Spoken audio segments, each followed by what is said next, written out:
Hello, Facebook. Stevie Coyle here at Mighty Fine Guitars in Lafayette, California with a Friday noontime Facebook webcast. A real quick one today, I think, because I don't know much about this guitar builder. It's quite remarkable, though. It's a Noland. Oh, well, let me try the usual thing. Let's stop everything swiftly. Let's come to a screeching halt and check and make sure that things are happening the way they ought. Yes, yes, yes. Looks like it. Okay, good enough. Yep, there we go. Right. Thank you. Thank you for your indulgence. It's a Noland, N-O-W-L-A-N-D. I've looked around. There's a little bit of information on this fella out of Utah, and but not a NolandGuitars.com or anything like that. Some discussions on Acoustic Guitar Forum and various other places that sell Noland guitars. It's all I can tell you is that's fantastic. It's really quite wonderful. This is the kind of guitar that gives the lie to the idea that a little guitar can't be loud or can't be super resonant. I'm barely touching the thing, and it's vibrating like crazy in my lap here. Brazilian rosewood, surprise. And on the top, Sitka. And lovely Sitka, lots of cross grain, very stiff, very thin, very resonant, and not a light guitar. I'm not sure that the sides aren't laminated on this. It's a little hard to tell because the grain is so, is so well matched inside and out. But it feels a bit heavy, which also gives the lie to the idea that, boy, a heavy guitar can't sound good or be loud or be resonant.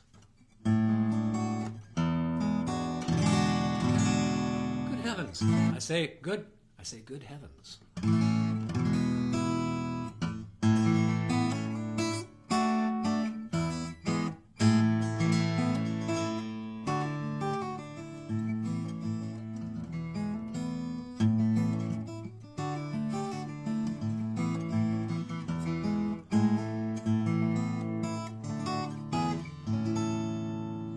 Plays beautifully. Fingerboard is 1 11/16, so it's a little narrower than you'd expect. But for people that want a smaller guitar, a 12-fret guitar, because it's kind of geared for finger picking, but don't like the wider fingerboard, the 12-fret guitar, are you writing this down? But don't like the typically wider fingerboard that 12-fret guitars have. Nobody should know this stuff, but I do, and a lot of you do too. This is narrower than you would expect on a 12-fret slot head guitar.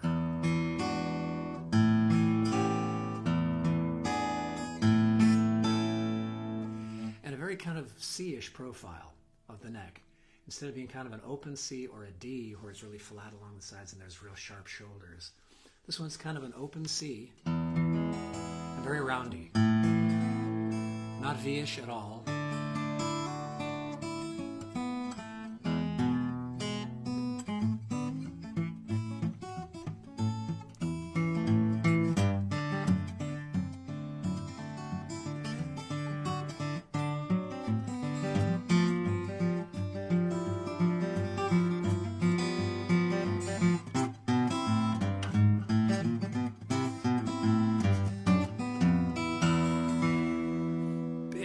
Big.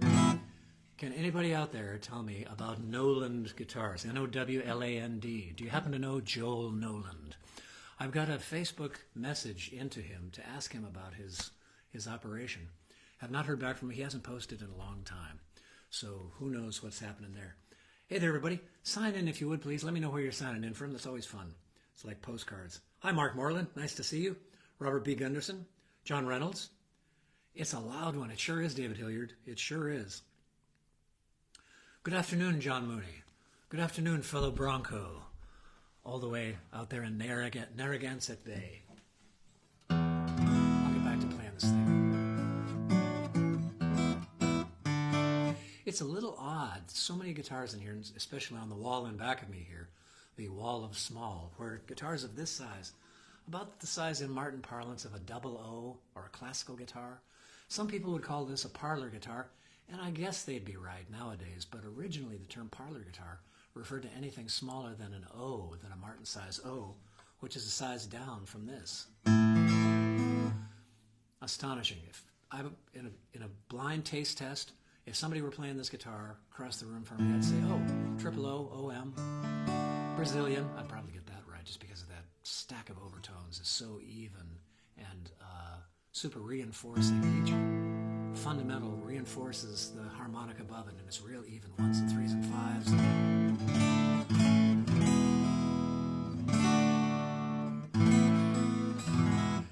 Utterly classic Brazilian tone, but who is this guy? I'll find out soon, and I'll post below who this Joel Noland is, Nowland. And maybe you can find stuff on Google that I haven't found yet, but I looked around a little bit. There's a little bit of information, people wowing over his guitars on the Acoustic Guitar Forum. But aside from that,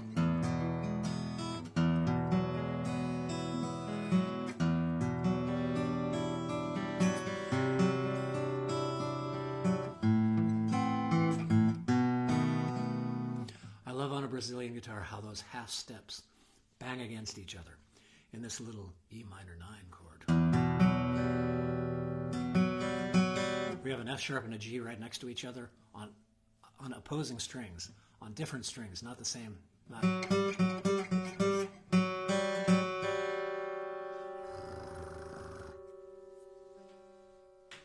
it's lovely.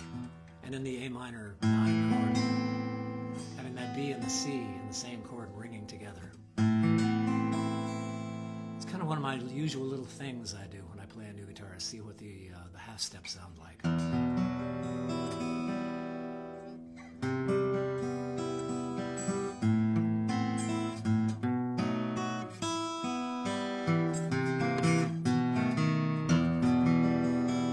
Very powerful and comfy for sitting on the couch, watching Netflix, watching some sports, doing something else while you play, which actually, check this out, I contend, and lots of people contend actually, that practicing guitar doesn't have to mean being sequestered in your room with no distractions. The kids are out of the house, the dog is out on a walk, everything, the house is yours, and you've got time to practice. That's a good way to get stuff in your forebrain. But to get it where you want it to be eventually, in the frog brain, kind of watching TV, being distracted a little bit, you know, your eyes are pretty much in the same place, even if you got a big screen TV. Your eyes are kind of still, so that tends to focus you into alpha state. And you're kind of paying attention to the plot, and you're kind of paying attention to what you're doing here. That's a great way to kind of nail things down, is to watch something, be half distracted by it, and that way you can stop forebraining what you're trying to learn and let it drop back onto the top of the spinal cord there, where it really wants to be. Tommy Emmanuel, I mentioned before, famously asked, Tommy, when you're doing that Beatles medley, what are you thinking about? And he said, you can't be thinking about anything, you just got to be executing. And that's kind of the trick, is to stop thinking about it and start feeling about it and hearing it. Those of you that work with tablature a lot, it's great, but it's awful, because you can get to be a slave of the tab and generate music by your eyes instead of by your ears. One of the best friends you have in learning, so say I. 2 snaps up. You're welcome. One of your best friends are your eyelids. Close them while you play. And give yourself permission to sound terrible for a while. But after a few minutes, undoubtedly, after a few minutes, you'll sound better. You'll start feeling your way around the fingerboard and hearing your way around the fingerboard and associating events that you're required to perform out of the frog brain with sounds that are happening on the guitar instead of being eyeball generated by notation or tablature. There you go. Take that for what it's worth.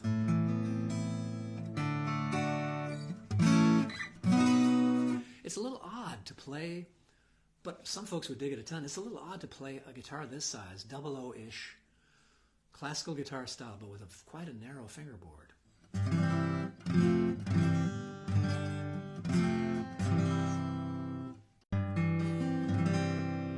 Oh, it's lovely. Everything just stacks up so nicely.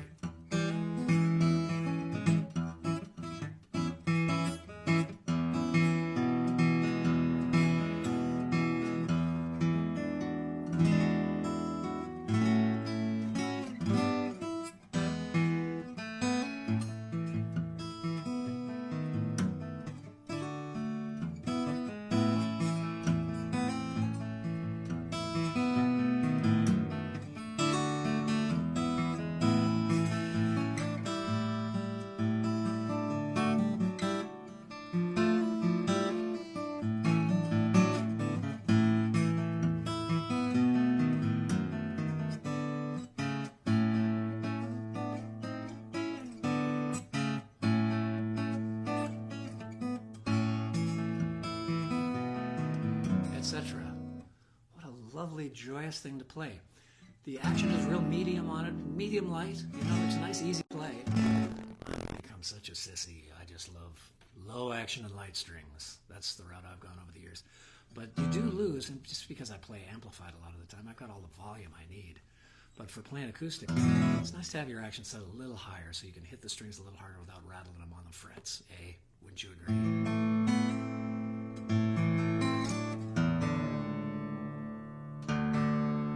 Wow, yeah.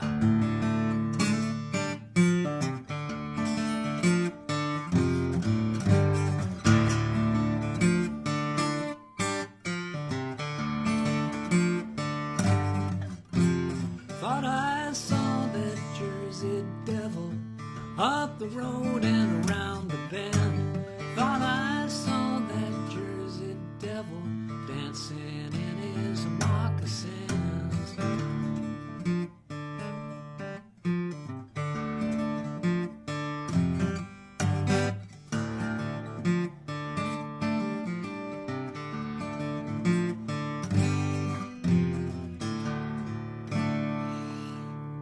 Distractingly fun to play. So I think, is it really going to hang on as long as I think it's going to hang on? Still going, still going, still going. Sometimes, depending on your style, you don't want a super resonant guitar that's going to ring like crazy, but for a lot of us, that's one of the big pluses, is something that sustains. One of the things guitar doesn't have that other instruments do have is tons of sustain. I'm talking about acoustic guitar, of course. So there's a nice low note to sustain and sustain and sustain you through whatever else you're doing, like in that little piece.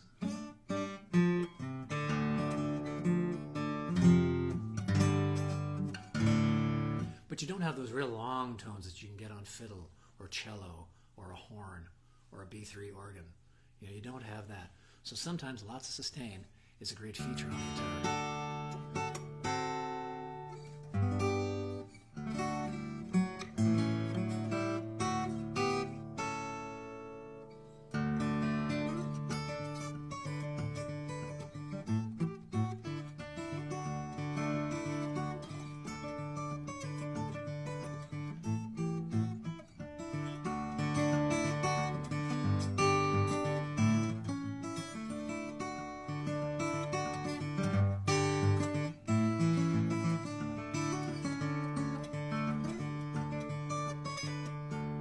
Intonation is great, all the way up the neck. A 12-fret guitar, you may think I need cutaway. Yeah, you might, but for fingerstyle, again, the trade-offs for having 2 frets less easy access to the upper frets is sonically usually more than worth it for having the bridge placement down in the middle of the lower belt. Oh, and check this out, almost forgot.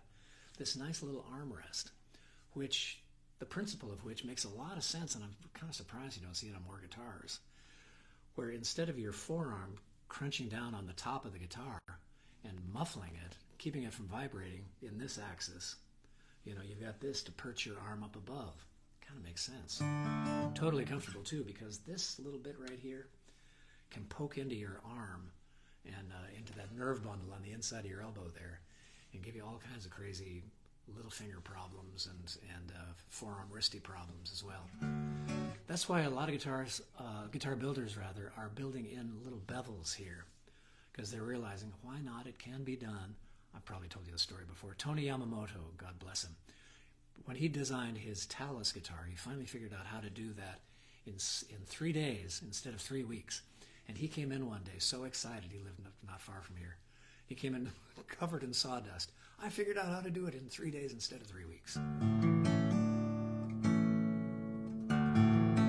Anyway, let me see if there are any comments or questions.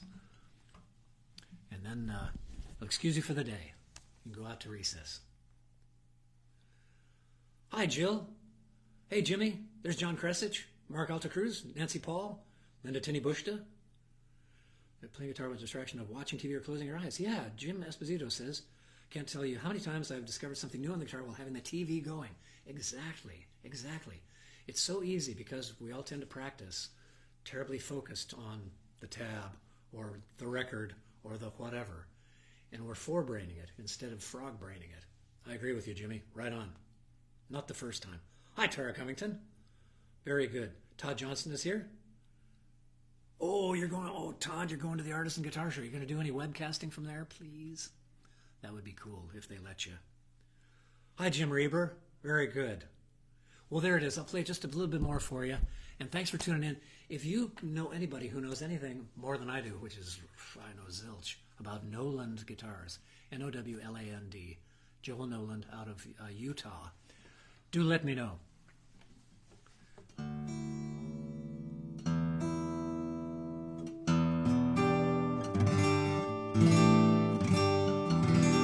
That is just startlingly loud and clear and Brazilian. Brazilian has a sound. We haven't even priced this guitar yet. This one is still kind of up for grabs. I see online that a lot of his guitars sell for less than I think they normally would, that guitars of this quality normally would, so this might be a bit of a steal once we get a price on it.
Use your forebrain sometimes there, Coyle. Haul it in sometimes. Well, there you go. If there are any comments or questions about this Noland guitar, post them in the thread. These videos live online forever, apparently, indefinitely. So I'll keep in touch with it and see if there are any comments or questions. If you find out more about Noland guitars or happen to know Joel Noland, a friend of his on Facebook or live out of Utah, then do please let me know. What do I have to tell you? The Quitters Trio, Glenn Houston and Chris Key and myself are playing a barn concert in Santa Cruz on Sunday. So check out my old Facebook page, or it's still quittersduo.com, even though we're a trio now. I don't know what we're going to do about that. Check that. The tour link will take you to the Meter Street Barn, 555 Meter Street. But you got to call ahead for reservations and whatnot. Just make sure they got room and everything. And I think it's going to be a bit of a potluck as well. So maybe see you there. Hope to see you here next week. Friday noontime webcast. Stevie Coyle, Mighty Fine Guitar, signing off down the road.